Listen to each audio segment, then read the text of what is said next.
Jay, we were talking the other day and you said something that I'd like for you to expound on. You said that business owners and entrepreneurs should not go with the flow, shouldn't follow the crowd. They should be ahead of the curve. And I want to know why that's important and why entrepreneurs today don't seem to have that same mentality.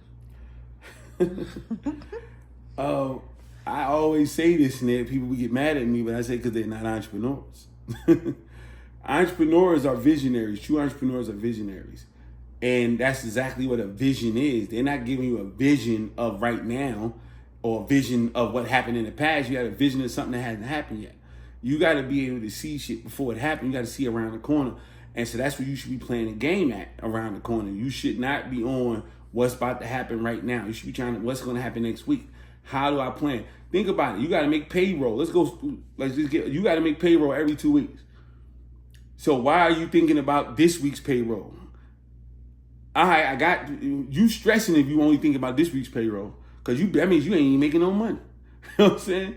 So you got to be thinking about how you going to be making payroll for the next 6 months, and payroll even expanding, because you might need new people for the new shit you got in mind to do. You know what I mean? Like everything about this thing called business, when you talk about from an entrepreneurial space, it's about the forward. It's not like a job. You can't afford in business to be just make the same amount of money every year. You can't just be, oh yeah, we made 100,000 this year and 100,000 next year and 100,000. Like your business is about to die if there's no growth. It has to grow. Now revenue and profit is two different things. The revenues can grow. You might not even have no profit, but the revenue got to keep coming. And maybe the profit ain't there because you're taking the revenue and putting it into, research and development. Maybe you put the extra money into hiring more staff, or, buying more equipment, whatever. All that's cool. But you got to keep growing so that the business can grow. A business is like a baby. And there's no way in hell that you want that baby to still stay, 2 feet tall, you know what I'm saying, for the next 10 years. That's not what it is. So if you're going to give that kid everything they need. It costs more as they grow. And businesses are the same. And so you should be planning for your kids' education, right? Not just the grade that they're in.